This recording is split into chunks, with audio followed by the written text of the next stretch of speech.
the jury to find the defendant, Carly Madison Gregg, guilty of first-degree murder as charged in the indictment. And this thing that we're sitting here discussing is not who my son is. I don't care how much you want to pluck out evil facts. That's not my son. Only thought that really entered my mind at that point was, wow, this looks just like a CSI scene. Because it was. I mean, it was just like something that they would have in a CSI episode. Imagine a teenager capable of Hannibal Lecter-level creepiness. Buckle up, because we're diving into 3 of the most chilling and bizarre youth-driven crimes you've ever heard.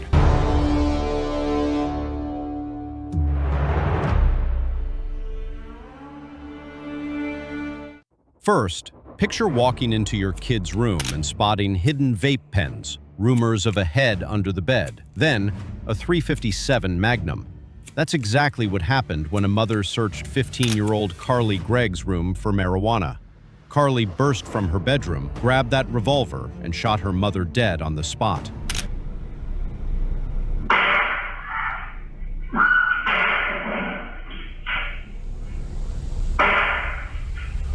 Then she casually texted a friend, "Come over and see what I did."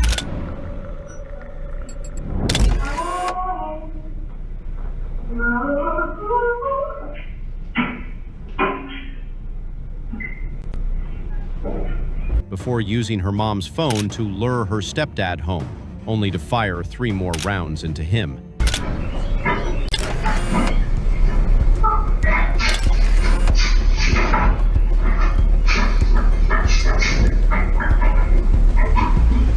He survived, wrestled away the gun, and called 911 as Carly and her accomplice bolted into the night as if they were in a low-budget action flick. What's your name?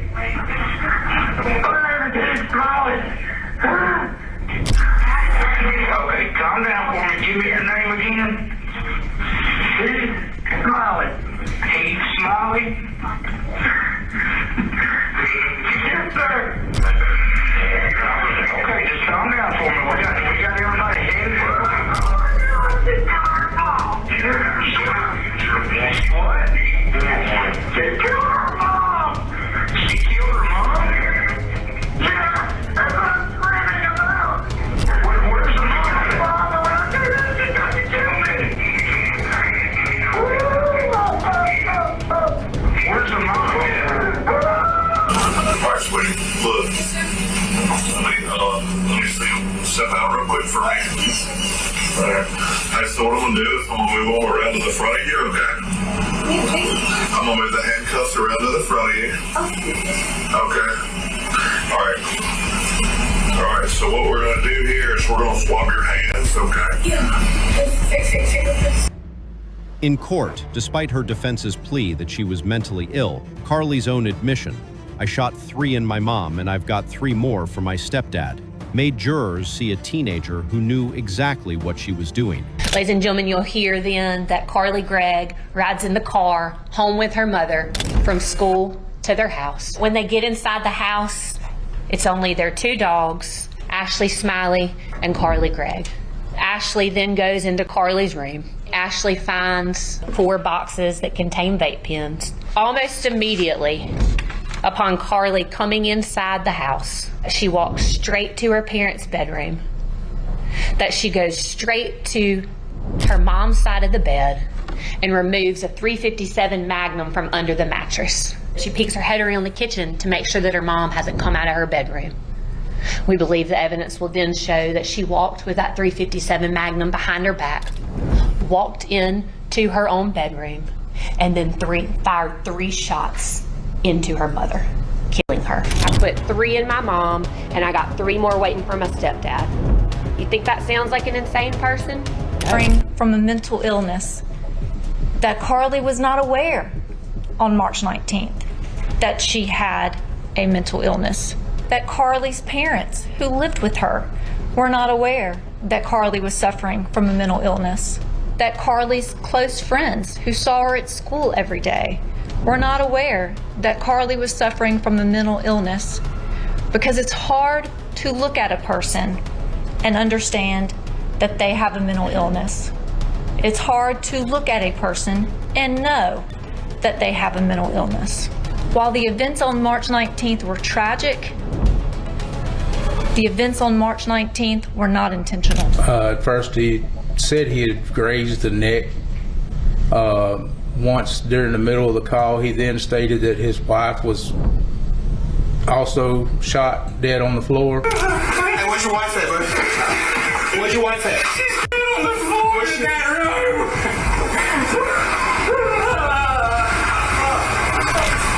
And I continued to talk to him until deputies arrived on scene. She's where?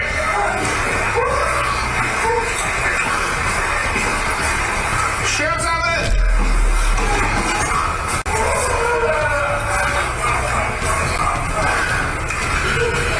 Guilty on all counts, she now faces life without parole. We, the jury, find the defendant, Carly Madison Gregg, guilty of first-degree murder as charged in the indictment. If you thought that was unsettling, meet 17-year-old Gavin Ramsey. Gavin didn't just break into his 98-year-old neighbor's home, he turned it into his personal crime scene. He strangled Margaret Douglas, performed unspeakable acts on her body, recorded the entire horror show on his phone, then stuffed her in a closet like last season's fashion rejects, all before heading home for dinner. 3 days later, family checking on Grandma found her in that closet, blood-soaked and motionless. Roger, please.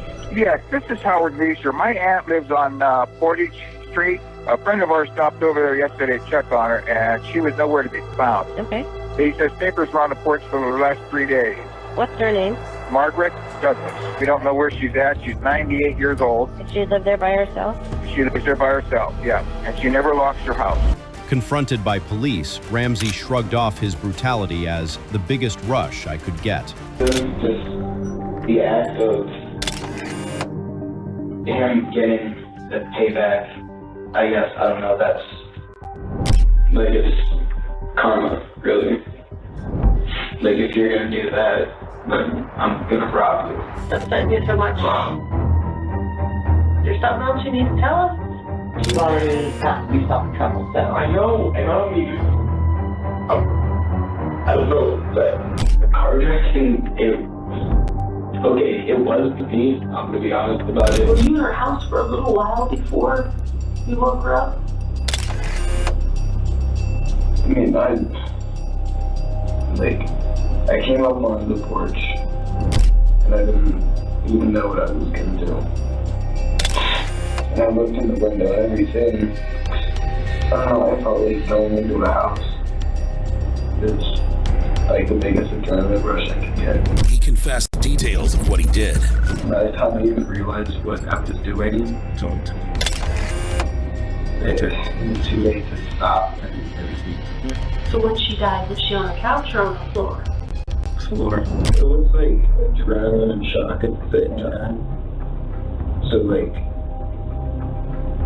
1 second I'm like, I don't know, adrenaline. And the next thing you know, it's like way overload. I don't know what's happening. I want to talk to you a little bit about what's on the phone. All the phone contained images of Margaret before and after her death, as well as videos of your son with her.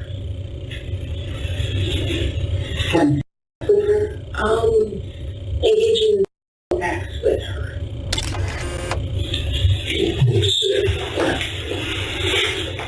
Was she still alive when he was doing that? No, I don't think. Oh my God. How do you even rationalize videoing a murder? Is it proof for the gram or something far darker? His defense begged for mercy based on age and potential for rehabilitation. Children are constitutionally and developmentally different from adults, and so his age is a factor that you must consider. Why is that significant? Because Gavin, as a 17-year-old boy, can engage in treatment. He can engage in programming that is available through the Department of Rehabilitation and Correction. What have we heard from the lay minister who's been working with him? That Gavin is seeking out change. Gavin is seeking the Lord. Gavin has already expressed his desires to engage in educational programming. Children who are going to be sentenced to life without the eligibility of parole That should be saved for the worst offenders, children who are irreparably corrupt or broken, who cannot be saved. There has been nothing presented by the psychiatric evidence to indicate that this young man is not capable of being saved. But prosecutors hammered home his precision and callousness, even checking his watch to make sure he'd be home before curfew. Gavin Ramsey entered that home. He did it with precision. Not only did he do it with precision, Your Honor, he did it with a time clock.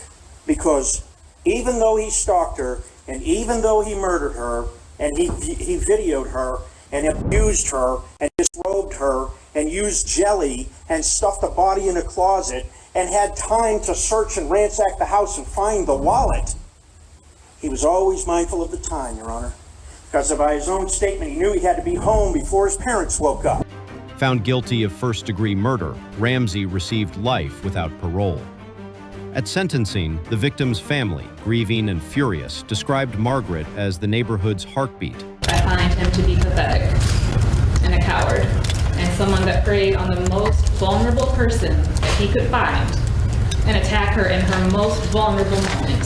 He broke into her house, watched her sleeping, and took videos of her sleeping. He then held her against her will, hit her, and strangled her. And I believe that he planned to kill numerous people and used my aunt as a warm-up, so to speak, for those other killings. She loved being alive. She often talked that she just couldn't wait until she turned 100. When his mother blamed herself, the judge snapped, "Sorry isn't enough. You cannot undo this."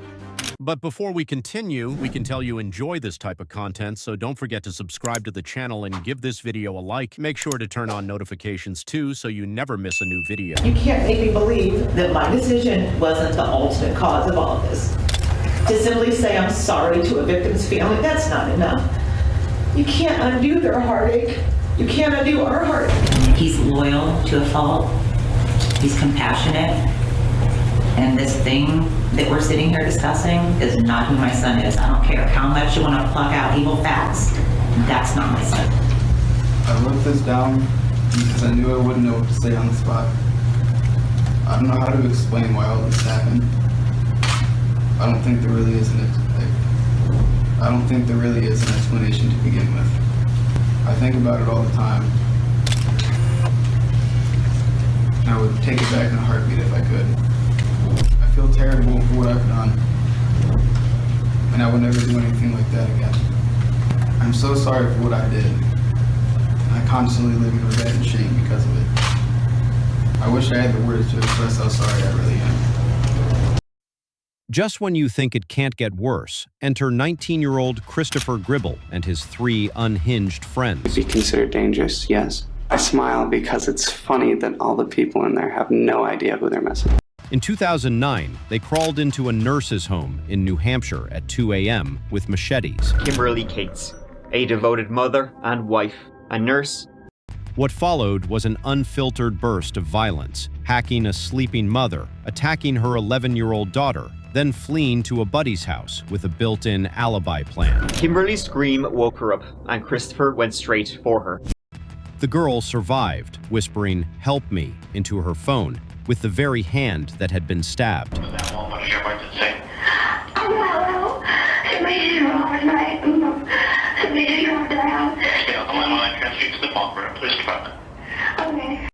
Police arrested the teens, and in court, Glover pointed at Gribble. Referring to Mr. Spader, do you see him here in the courtroom? I do, sir. Please point him out and identify an article of clothing that he's wearing. To the right of the table, in the blue suit. He's the mastermind. Gribble countered, "I barely felt anything. It was like a CSI scene." The only thought that really entered my mind at that point was, wow, this looks just like a CSI scene. Because it was. I mean, it was just like something that they would have in a CSI episode. And I stabbed her once or twice in the chest. Then somehow she started to pull away from me. I remember sometime during that she said something like, "Why are you doing this?" This is what the defendant used against both of his victims. Break in and kill whoever was inside. For fun, for kids. I saw a young girl laying on the floor. I observed that she was completely covered in blood from her head to her toe. I observed that she had major injuries and major trauma, to include lacerations to her face, extremities, as well as I observed that part of her foot was missing. I got close to her. I told her that I was a police officer, I was there to help. She then said in a whisper while shaking that she thought her mommy was dead. Both tried an insanity defense, but expert testimony revealed violent impulses, not psychosis. He talked about eating people, roasting people, putting heads on stakes, making scenes for the press. Guilty on multiple counts, Gribble got life. His accomplices served decades. During sentencing, the judge's words cut deeper than any machete. I am not going to go into the bottomless aggravating factors that exist in this case, but I believe the record will thoroughly support my belief that infinity is not enough jail time for you. Accordingly, you are sentenced on the remaining convictions to the maximum penalty allowed by law to be served consecutively. Infinity is not enough jail time for you. These stories highlight a horrifying truth. Adolescence doesn't inoculate against brutality. It can amplify it. When kids become predators, no place feels safe. Which twisted teen crime shocked you the most? Drop your reaction below. Do you think any of these youth could have been saved, or were they beyond help from the start? Smash that like button if your jaw hit the floor, subscribe for more jaw-dropping true crime deep dives, and ring the bell so you never miss an upload. Until next time, sleep with one eye open, just in case.